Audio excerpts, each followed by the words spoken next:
This is the School Success Podcast, a podcast for school leaders to learn from other school leaders what's working and what's not, and to get inspiration and encouragement, as well as strategies to grow school enrollment, connect with families, retain teachers, recruit teachers, and everything in between. You guys are heroes, and I cannot thank you enough for pouring into this next generation that's coming behind us.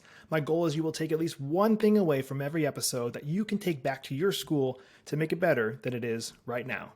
Please enjoy the School Success Podcast. Time for school.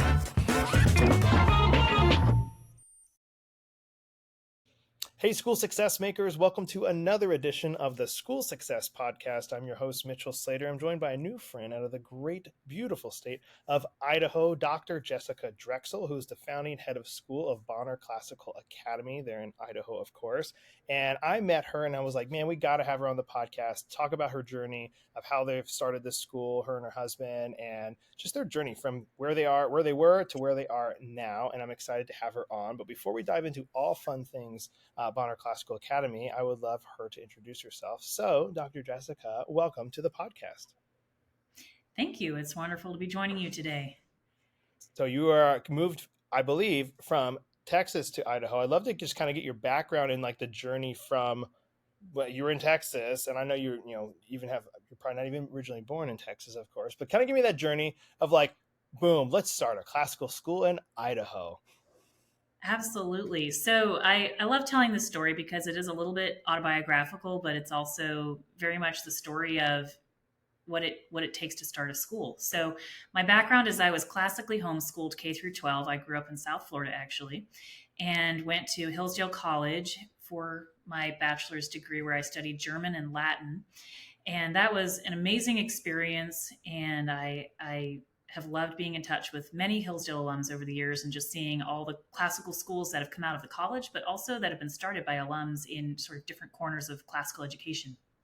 So I went to University of North Carolina after I got my bachelor's degree and was seriously pursuing a career in higher education. So I studied linguistics for my master's and then ended up staying at UNC Chapel Hill for my doctorate in English and comparative literature.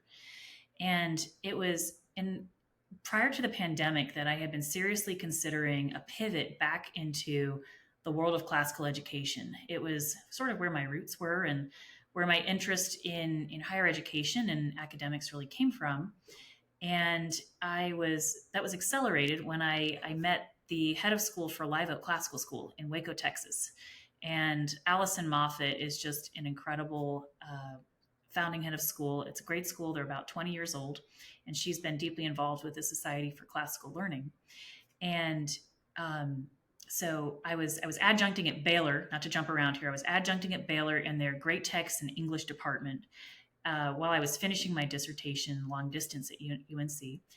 And I was in this Great Text department working under Phil Donnelly, who's another great scholar in the world of classical education. He just released a book on the trivium, actually. And I'm not trying to give a plug for his book, but I think everyone should read it. It's one of the best defenses for studying Latin in classical schools that I've ever read.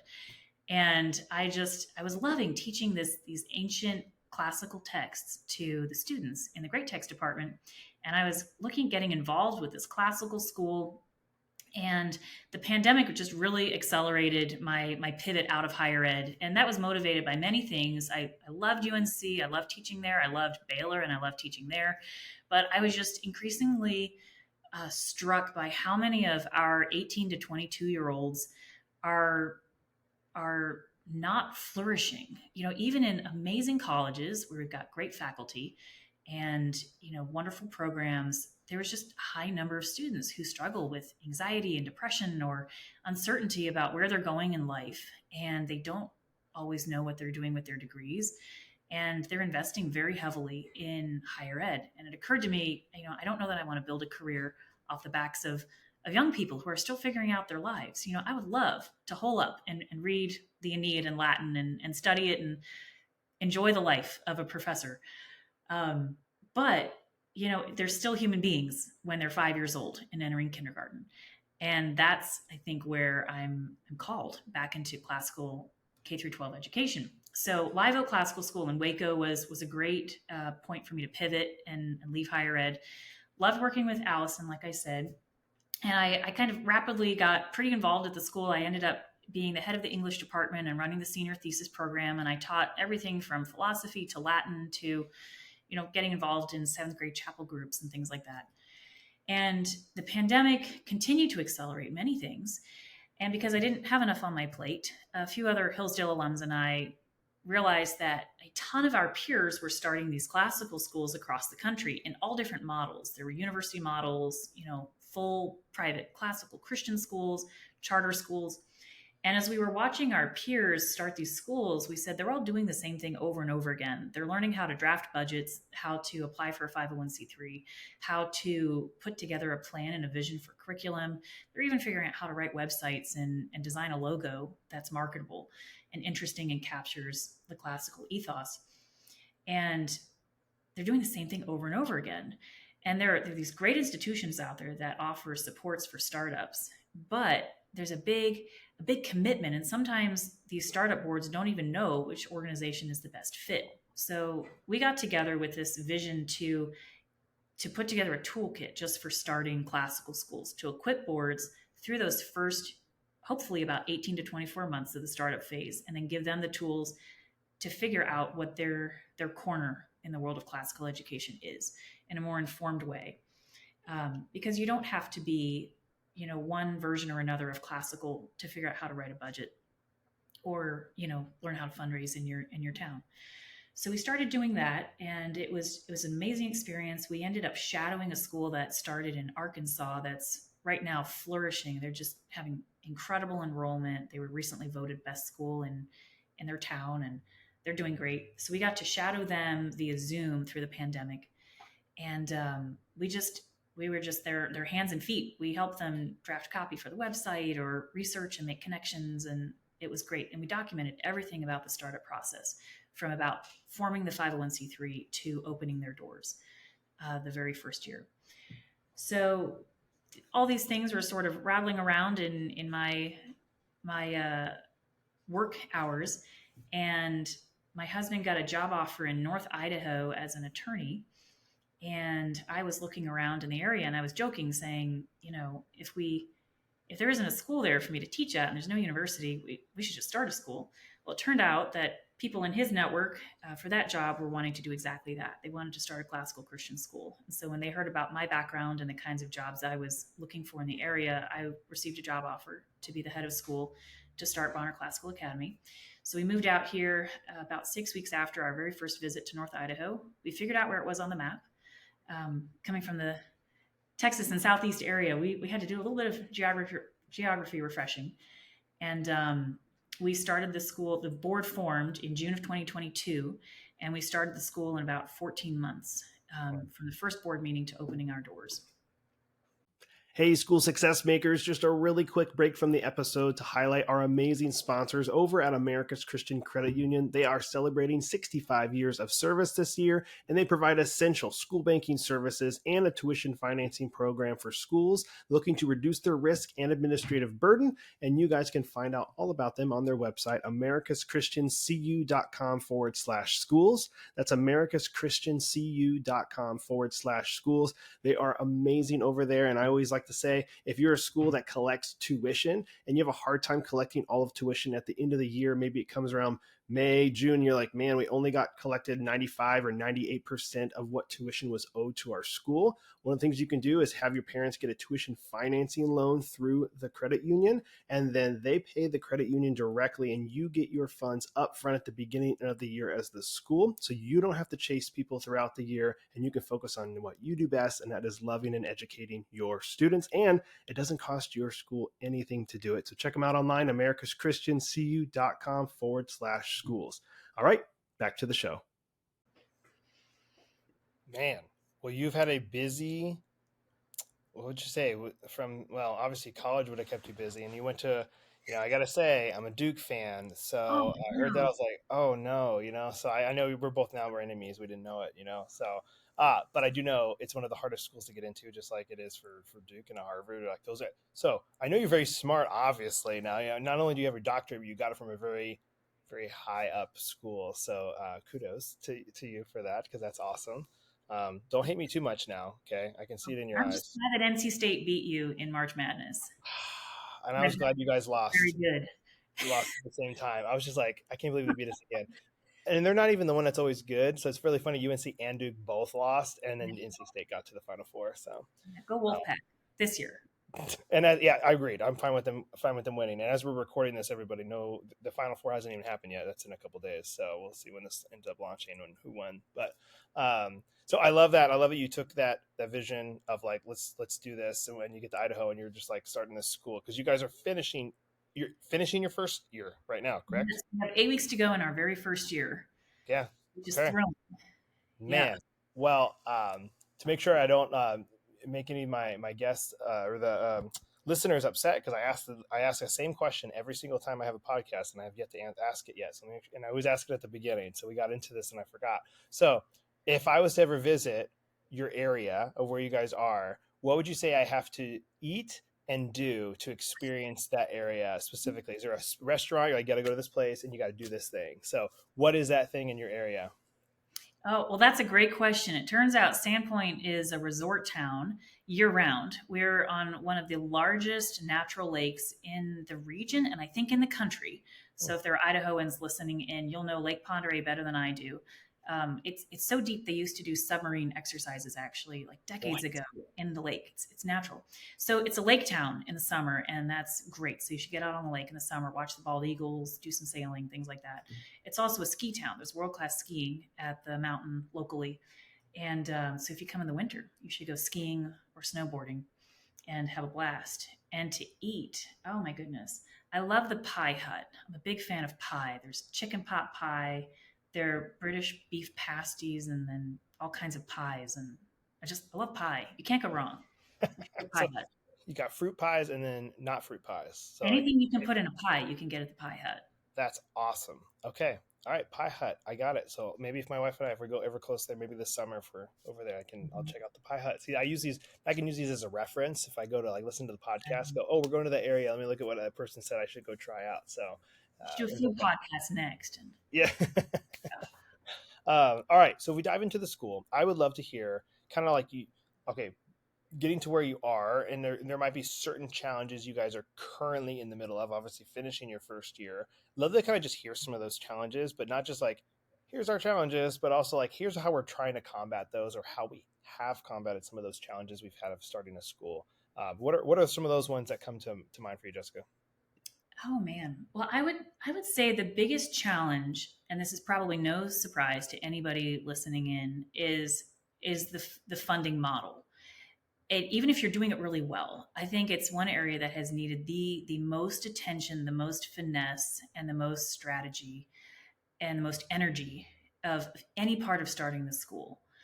And I think one thing that I love about this is that it really drives us deep into the mission and vision of the school. So we've actually developed this Venn diagram. If you had if there were a visual component to this podcast, where we have these 3 core principles that we're trying to balance that really shape how we fund the school.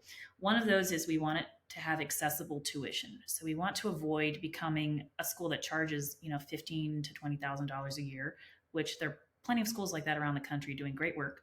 But that makes it inaccessible for a ton of families, and also a ton of families that are a great fit for our school. So it narrows the talent pool, it cuts out a lot of families, and it's, that's just an important part.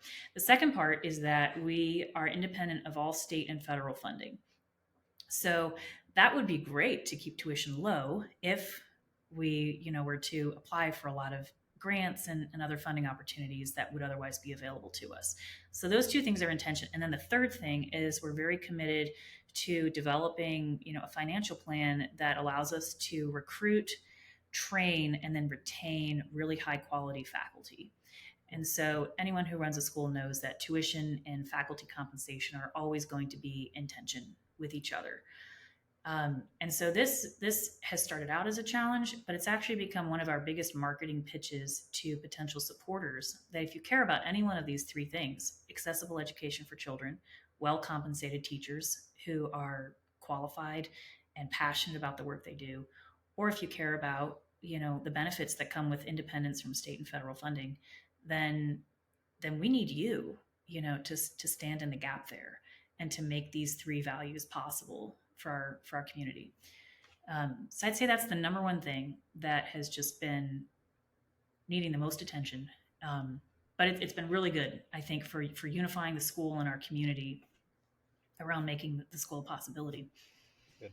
I love that. And the schools that I've talked to through the podcast and the ones we work with, I see over and over again. I feel like that, these schools obviously have great intentions and this great heart, but Mm-hmm. man, like when I hear about teacher pay and different things, I'm like, and it's not where I think it should be, where it should be. I mean, really where it should be. And I'm like, man, like we're helping here, but we really need to be helping full circle. But it's a huge challenge because you go, okay, well, if we charge 20,000 for tuition, it'd be easy to pay all our teachers great. So there's got to be that happy medium. There's got to be sometimes fundraising to maybe expedite and fill the gap there. That's a huge challenge, and I don't feel like that'll ever, of course, go away. And you never want it to be out of reach of the people who want it. Like I love how, I don't know if you've ever heard of College of the Ozarks, oh yeah, Yes. so in the College of the Ozarks, those that haven't heard of them before, and right outside Branson, Missouri, it's a free Christian classical college there, and it's funded by their endowment that they have, and people don't have to pay anything. Kids work to pay for their tuition. And one of the things I love is like they're saying is like it was originally started over 100 years ago for all the students who are worthy but without the means to go.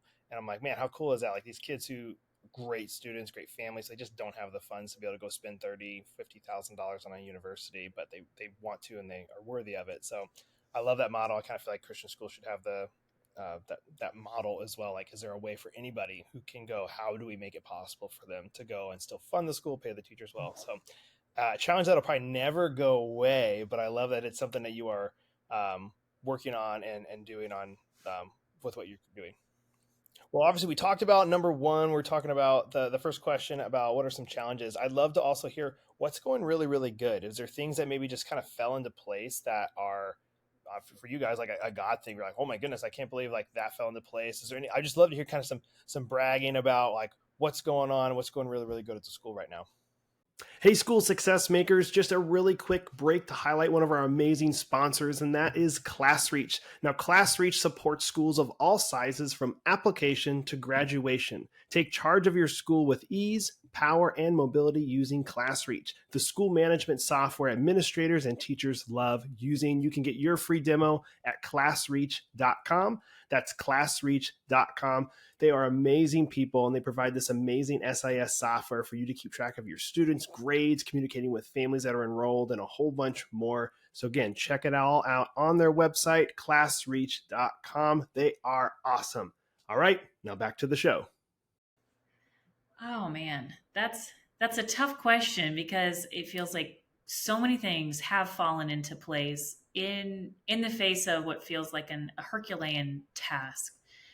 I would say the founding board was a group of people that already knew each other pretty well, and they actually worked together. So I think that was incredible that we had 7 passionate, committed founding board members that just came together practically overnight. When the opportunity arose, they lined up, jumped in, and they were ready to go. So that was incredible. So we had this amazing board with incredible talent, and it really struck me how important it is to have good legal support in the founding years of the school so that all of our policies have been reviewed and gone through very carefully. We everything from all the different agreements that go into starting a school, like facility and employment and even donor partnerships and things like that. And then also things like religious freedom and concerns about that we've just had really great sounding boards and very generous legal help. So that was great. And then the church that we meet in has just been a complete godsend because I called basically every church in town that I thought would be a good mission vision fit for our project. And they were all full of homeschool groups or their own kind of weekly programs and things like that. And we were able to find exactly one church that had space that used to be a daycare and was shut down at the beginning of the pandemic. And they've been incredibly generous, giving us a rate that makes it possible to get through this first year. and really kind of get the school up and running as we work toward getting to full capacity. So everything from teachers, amazing families, all the different parts and pieces. I'd say really, really just figuring out that funding triad in the middle of, inflationary years in an area that has very elevated housing prices. Every other piece of the puzzle has come together in just a beautiful way. So I couldn't really pick one thing. It's just been great that it's a community that wants a school like this. So I love it. And so when you guys start, obviously, so things are going great, and I love to hear that. I would love to hear real quick too. Did you guys start? Because I don't think we touched on this at the beginning. How are you guys a K-12 to start? Or are you starting small and then adding a grade as you go forward? What's the kind of the model you guys are going with? We're K through 5 right now, and we're planning to add a grade every year until we're K-12. So our primary model is a full-time private enrollment, but we do have some part-time options because a lot of families are homeschooled by design. And so when we can offer those one-time classes or part-time enrollment for families that aren't ready for the full K-12 5-day-a-week program, we try to make it as easy as possible to get access to this education. Awesome. All right. Well, so if I was to, as we kind of look to slowly wrap up the episode, we could probably spend some time on this last question. I'd love to hear, like, what are some pieces of advice, and maybe it's just one, but maybe it's a few that come to mind that you would share with the school leaders listening? So now, obviously, you have a different approach here because you're obviously very highly educated from your background coming in, and then you're starting this school. So you probably have, for this, maybe any of the startup schools listening, you probably have some really good specific actionable advice for any of the leaders listening who are like, hey, like, here's what I would do or not do if I was starting a school. What are some of the advice pieces that kind of come to mind for you? Again, not specifically just one, it could be multiple ones for this area. Oh, that's a really good question. The first one, as a faith-based Christian school, I would say pray. And never forget that you may have the most powerful friends and advocates and, donors, but without prayer, starting a Christian school it's going to be really difficult. And I would just say that we started with visions of how this would work. And we thought we had, the Cadillac plan of, certain funders that things didn't work out with, or, we had, different ideas of how this or that would go. But I really think that through prayer and realizing that it's a Christ-centered school, and we want to be able to share that with our students, it's helped us be much more agile and versatile. I think when we say, if the school is going to happen, there's certain things that are out of our control, and we have to be business-minded and professional and run like a well-oiled machine as fast as we can. But there's some things that will always be out of our control. So just starting everything with prayer is really important and has been great. I'd say the second thing that I would give advice to my former self, or at least encouragement to the version of me that started here almost 2 years ago, was that never feel like an event where only one person shows up is a failure. I would say that some of the events that we've done, and whether it's recruitment or fundraising or just advocacy in general and getting the word out, the events where only one person showed up, it's turned out that one person who shows up is one of the most connected people in the community, and they're going to take the word back to their friends. And so don't feel like it's overkill if you give them the full presentation and you treat them like they're a room full of 100 people. It's been those individual people who've shown up that have been the catalysts for bringing in, opportunities and ideas and connections and support. So just don't be ashamed. You don't apologize if 2 people come to your open house and that's it.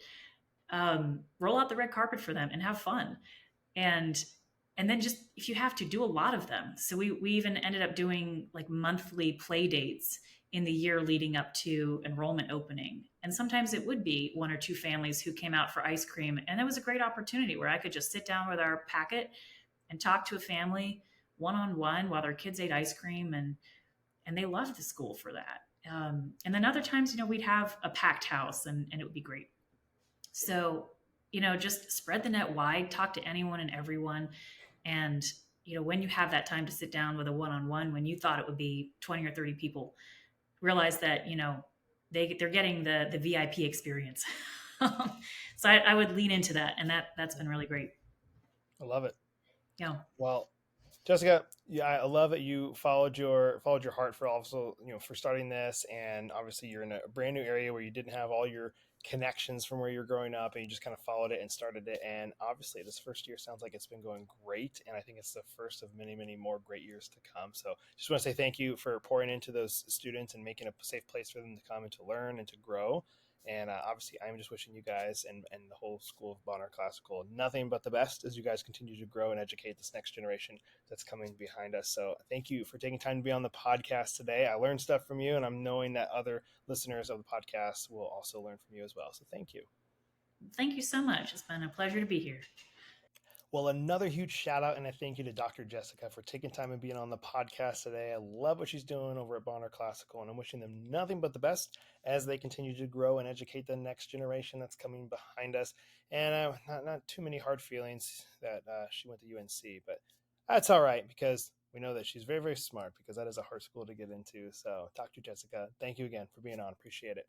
All right, guys, as always, I've always mentioned there are 3 free resources I want to make sure you guys are tuning into and getting. One of them is what you're doing right now. It is the podcast. We want to make sure you're tuning in every week to the free episodes and content that we're putting out through the School Success Podcast. So if you haven't, share it with some of your friends, and we'd love a 5-star review if you're loving the content that we're putting out. But thank you for being a awesome listener, and continue to listen to this free resource that we provide to you guys every single week.